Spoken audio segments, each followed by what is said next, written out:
Bismillahirrahmanirrahim. Assalamualaikum warahmatullahi wabarakatuh.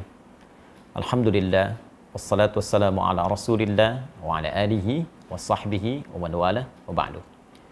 Saudara-saudariku, saya Andi Hidayat ingin menyapa dan mendoakan Anda semua, kita semoga senantiasa disehatkan oleh Allah Subhanahu wa taala, diberikan kemudahan dalam beraktivitas dan diberkahi dalam setiap aktivitas kita.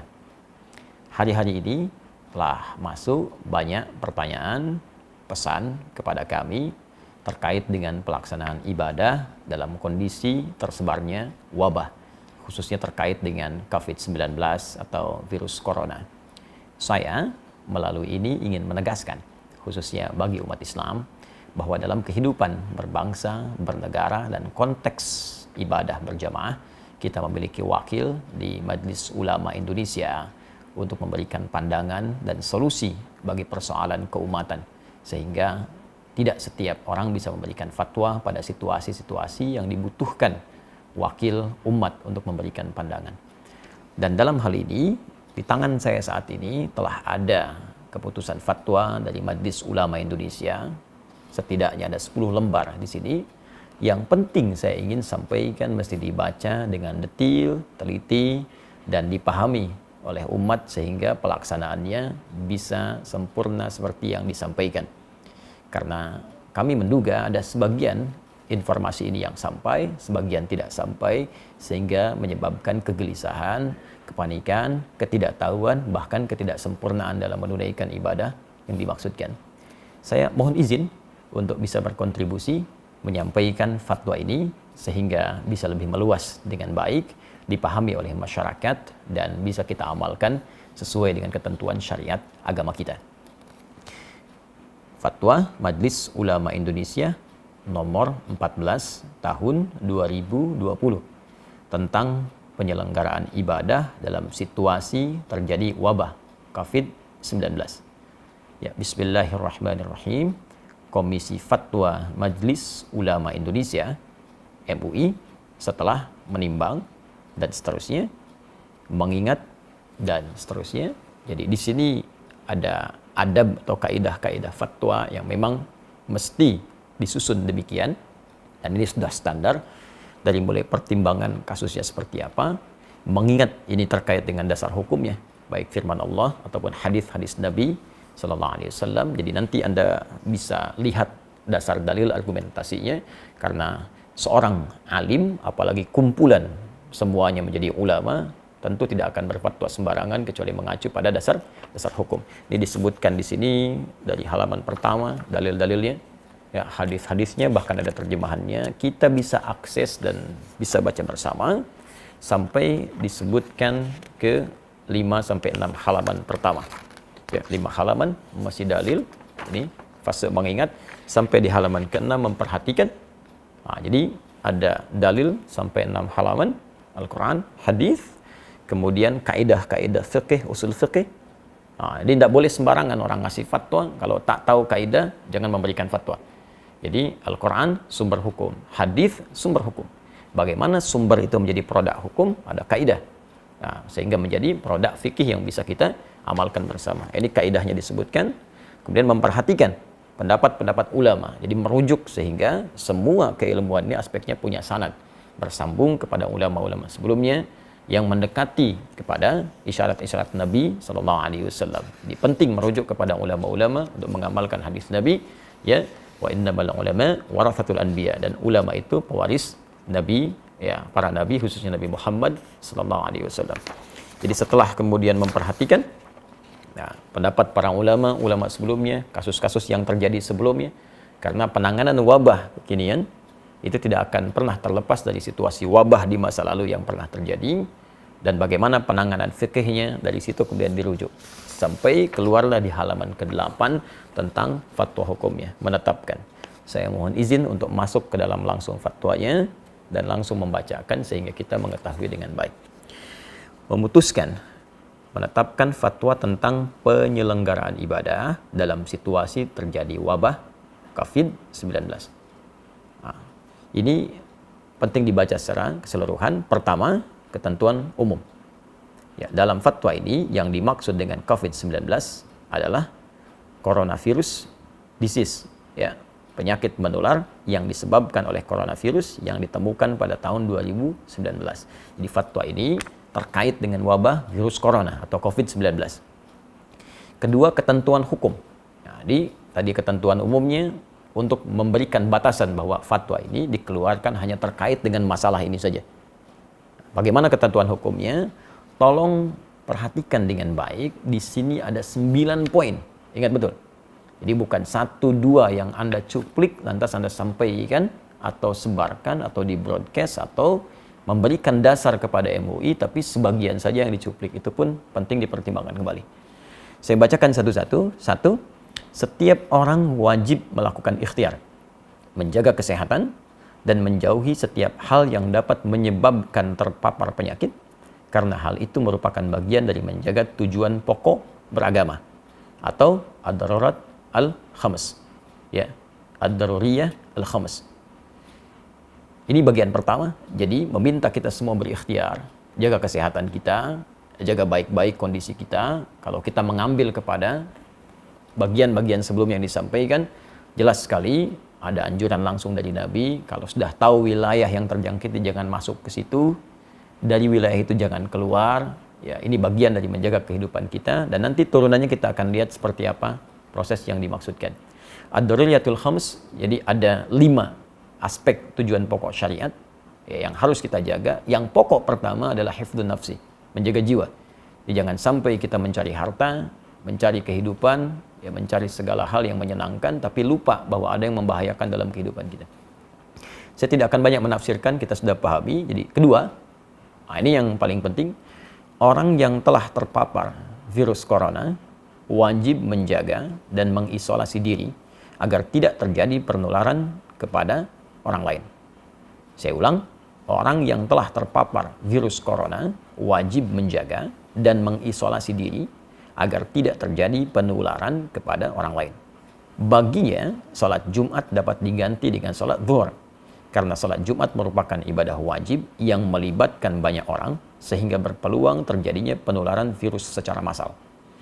Baginya, haram melakukan aktivitas ibadah sunnah yang membuka peluang terjadinya penularan, seperti jamaah salat 5 waktu atau rawatib, salat tarawih, dan id di masjid atau tempat umum lainnya, serta menghadiri pengajian umum dan tabligh akbar. Jelas poin yang kedua. Jadi kalau memang sudah ada diketahui positif atau bahkan kemungkinan kuat suspek yang diduga sangat kuat terkait dengan corona, maka ini jelas ya, fatwanya sangat jelas, jangan melibatkan diri dalam proses pelaksanaan ibadah berjamaah, baik Jumat, salat fardu ditunaikan berjamaah di masjid, atau salat-salat sunnah yang ditunaikan dengan sifat berjamaah terbuka. Fatwa ini sangat jelas, mudah dipahami, landasan hukumnya kuat. Bahkan kalau boleh kita memberikan bandingan yang sangat ringan, dalam situasi badai saja, ada hujan lebat, dingin, ya, itu bahkan muadzin mengumandangkan azan dengan satu kalimat membolehkan masyarakat untuk sholat di rumah karena khawatir terkena badai ketika akan ke masjid. Maka bagaimana dengan kondisi orang tertular virus dan bisa menularkan pada orang lain? Atau bahkan dalam konteks lain, ya, orang yang safar saja, perjalanan jauh, dengan keadaan safarnya dia bisa mengganti Jumat dengan zuhur karena kesulitan menunaikannya. Maka bagaimana dengan orang terkena virus yang membahayakan pada dirinya dan bahkan membahayakan orang lain di sekitarnya? Ini sangat mudah dipahami dan tidak perlu banyak ditafsirkan. Jadi kalau memang dampaknya pada wilayah yang sudah terjangkiti, kemudian orangnya diketahui banyak di situ terkena virus juga, maka hukum menunaikan ibadahnya itu bisa diganti dari yang aspek berjamaah di masjid, bahkan Jumat menjadi berjamaah di rumah, atau mungkin Jumat diganti dengan zuhur sesuai dengan fatwa yang disampaikan. Tapi fatwanya belum selesai sampai di sini. Jadi kalau kita mengambil yang kedua ini saja, maka nanti akan banyak ditafsirkan dengan ya, masjidnya ditutup, Jumatnya tidak ditunaikan, ya, baru secara umum. Sedangkan kondisi belum selesai disampaikan. Ya, fatwa nomor 3, orang yang sehat dan yang belum diketahui atau diyakini tidak terpapar COVID-19 harus memperhatikan hal-hal sebagai berikut. A. Dalam hal ia berada di suatu kawasan yang potensi penularannya tinggi atau sangat tinggi berdasarkan ketetapan pihak yang berwenang, maka ia boleh meninggalkan sholat Jumat dan menggantikannya dengan sholat zuhur di tempat kediaman, serta meninggalkan jamaah sholat 5 waktu atau rawatib, tarawih, dan id di masjid atau tempat umum lainnya. Jadi kalau poin 2 tadi khusus bagi yang terkena, maka yang poin ketiga A itu menunjuk kepada kita yang tidak terkena, tapi kita tinggal di wilayah yang diduga banyak terjangkit dan menyebar virus corona. Sehingga menjadikan kita khawatir kalau keluar itu bisa terdampak, terkena, dan bahkan berpotensi menularkan pada yang lain. Dan ini pun sangat dipahami. Jadi kalau Anda tinggal di wilayah-wilayah tertentu yang memang informasi dari pemerintah setempat menyampaikan ini sudah darurat, sudah bahaya, diketahui kemudian tersebar, maka hukum fatwa ini berlaku. Ya, dan jangan dipaksakan. Sholat di rumah, ya itu biasa saja. Jadi kalau kita tidak sholat di masjid, itu biasa. Ya, dalam kondisi seperti poin nomor 3A ini. Yang tidak boleh itu tidak sholat. Itu poin pentingnya. Jadi kalau memang di tempat kita ditemukan situasi, diketahui banyak terjangkit, jangan paksakan situasi datang ke masjid. Ya, bahkan boleh Jumatnya gugur dan diganti dengan zuhur. Dan pahalanya sama dengan ketika kita menunaikan di masjid.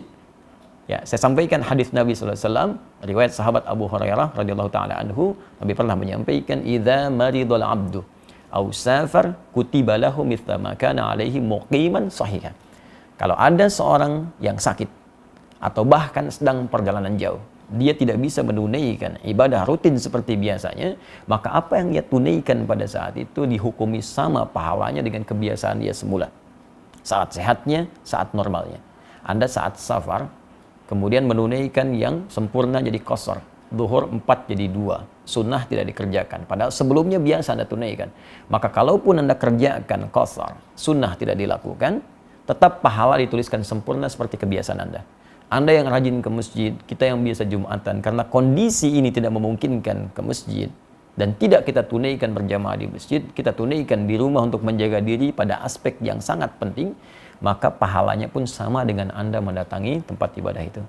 Tapi kalau Anda memaksakan diri sampai tertular atau menularkan pada orang lain, maka bukan hanya berpeluang keliru, tapi berpeluang juga dosa di dalamnya. Fatwanya belum selesai.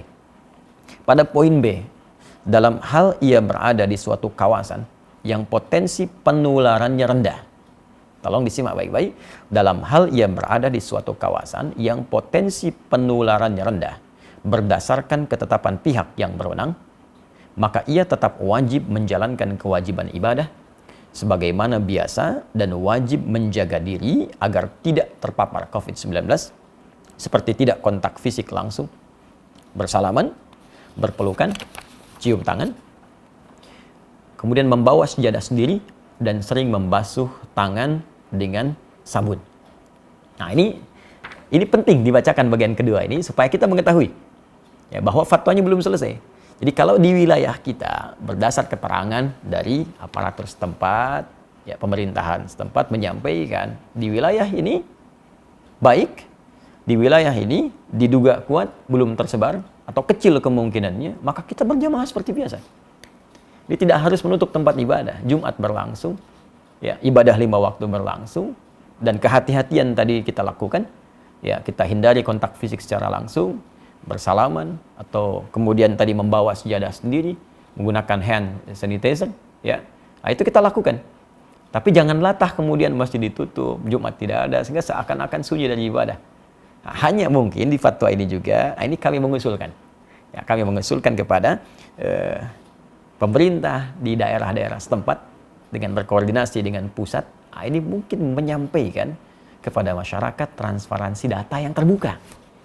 Sehingga tidak terjadi kepanikan di masyarakat dan mengetahui tempat ini ada suspek, tempat ini aman, sehingga dengan itu masyarakat mudah untuk bisa menentukan sikap sehingga tidak hadir kepanikan. Nah, saya tidak tahu nih tempat saya aman atau tidak. Nah, karena itu kita aktif untuk bisa bertanya apakah di tempat kita situasinya seperti apa, amankah atau kurangkah atau berbahayakah. Ya, ini ada sebagian tempat yang sudah cukup bagus mengupdate kepada kita ya, situasi perkembangan coronanya, ya saya ambil, dan ini menjadi patokan bagi kita untuk bisa mempraktekkan fatwa Majelis MUI ini, Majelis Ulama Indonesia ini. ya untuk bisa mempraktikkan fatwa Majelis Ulama Indonesia ini. Ya, daerah mana yang berlaku poin 3A, daerah mana berlaku poin 3B. Sambil contoh misalnya ini kita bisa akses bersama tentang penyebaran corona di Jakarta. Ya, ini sudah di-upload jadi informasi terbuka bagi publik. Jadi ada di corona.jakarta.go.id. Ini disebutkan peta sebaran kasus positif COVID-19 DKI Jakarta. Ya.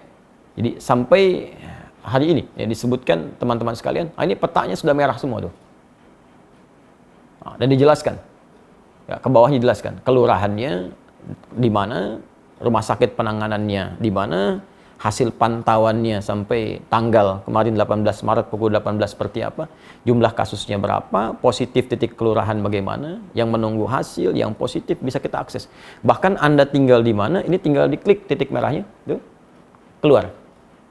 Kelurahan mana, terjangkit atau tidak, tapi ini kondisinya kita bisa tetapkan melalui Fatwa Majelis Ulama Indonesia, masuk kondisi yang mana. Kalau sudah merah seperti ini semua, saya kira bisa diusulkan Majelis Ulama setempat di wilayah Jakarta duduk dengan pemerintahan Provinsi DKI Jakarta, lantas memberikan himbauan pada masyarakat sesuai situasi kondisi ini. Ini yang bisa kita lakukan.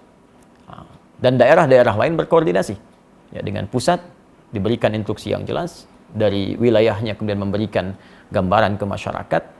Pertimbangan-pertimbangan lain kita serahkan ya, pada pengelola dan pengatur stakeholder di bangsa, di negara. Tapi kewaspadaan kita sebagai tanggung jawab bagian dari masyarakat, kita turut aktif untuk bisa mengimplementasikan instruksi dimaksud dengan barangkali menjaga diri kita dan menyesuaikan dengan kondisi-kondisi tadi.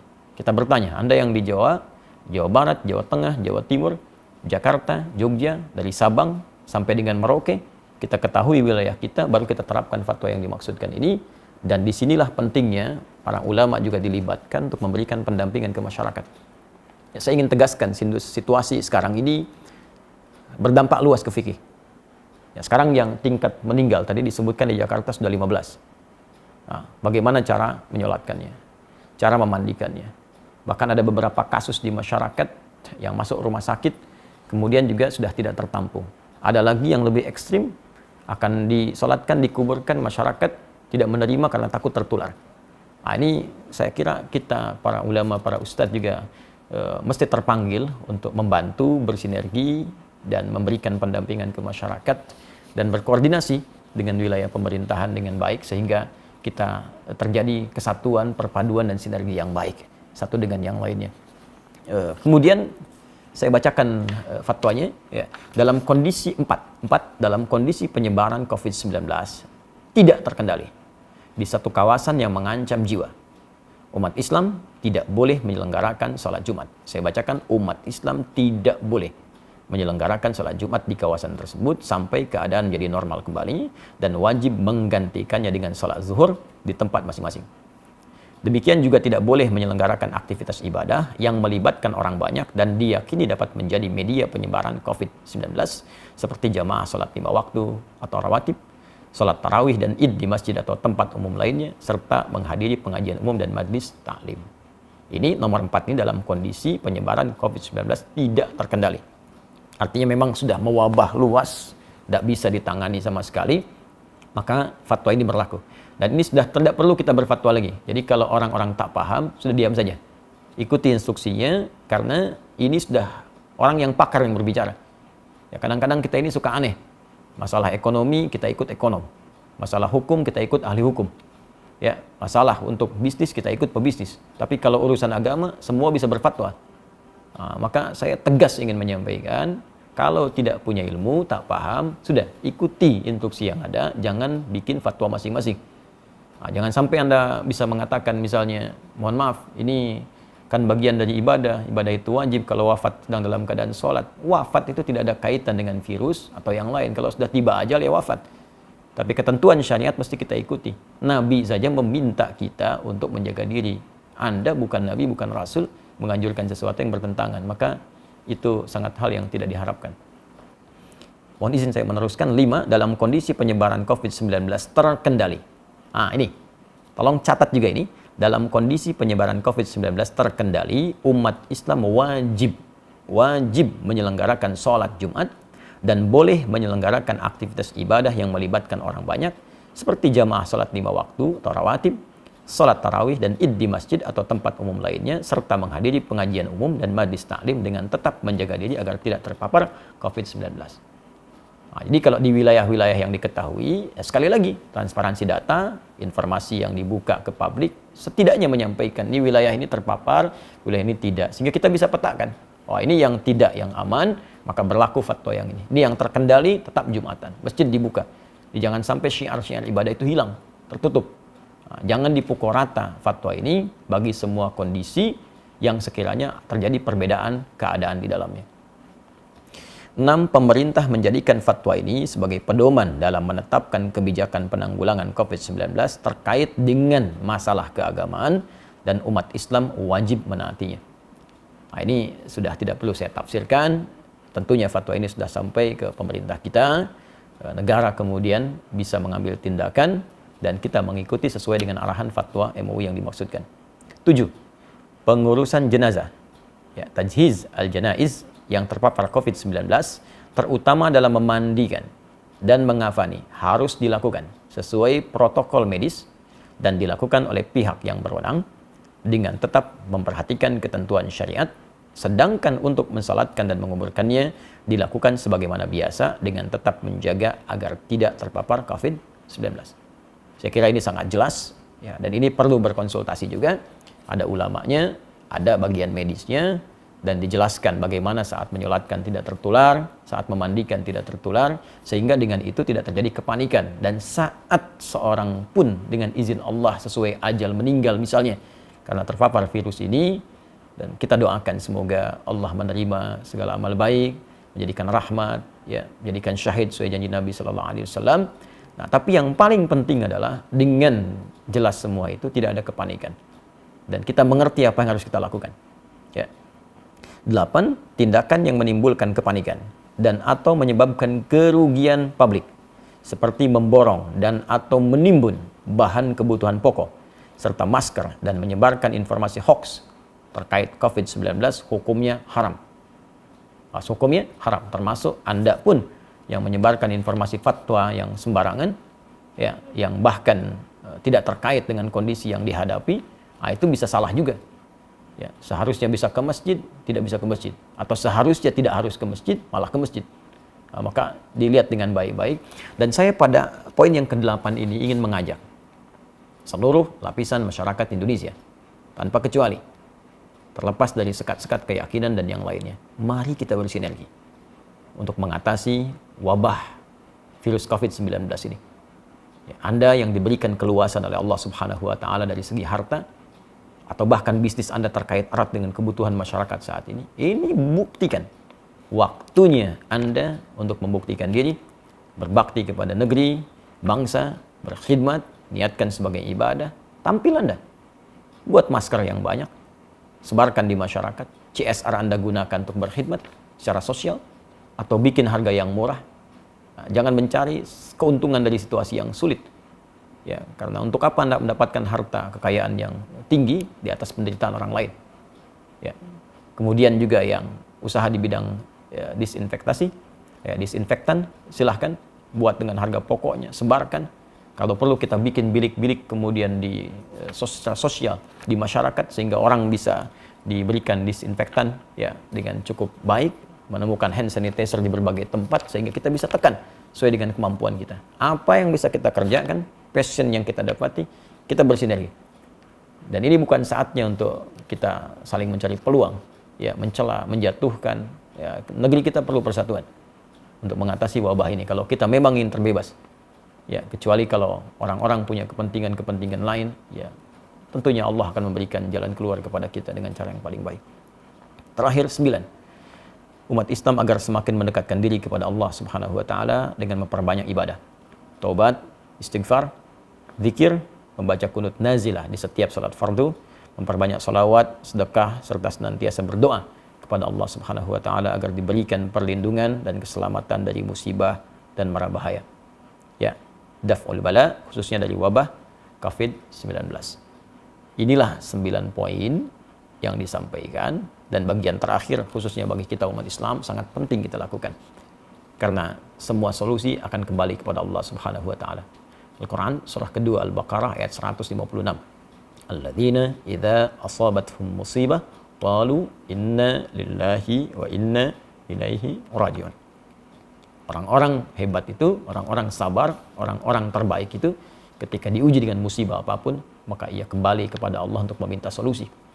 Kita tingkatkan ibadah, amalkan doa-doa yang disebutkan dalam Al-Quran, amalkan doa-doa yang disampaikan oleh Nabi, dan indahnya dalam Islam, bahkan kita sudah mendapatkan tuntunan lengkap dalam kehidupan, bahkan terkait hal yang belum kita alami di masa-masa selanjutnya. 15 abad yang lalu, Nabi sudah menginfokan akan datang wabah. Sekarang kita tahu situasinya, dan bahkan Nabi ajarkan kalimat-kalimat untuk bisa kita amalkan. Baca zikir pagi, petang, baca doa-doa dalam Al-Quran, yang dengan itu insya Allah terhindar kita dari wabah dengan izin Allah Subhanahu wa ta'ala. Terakhir rekomendasi. Ya, pemerintah wajib melakukan pembatasan super ketat terhadap keluar masuknya orang dan barang ke dan dari Indonesia kecuali petugas medis dan barang kebutuhan pokok serta keperluan emergensi.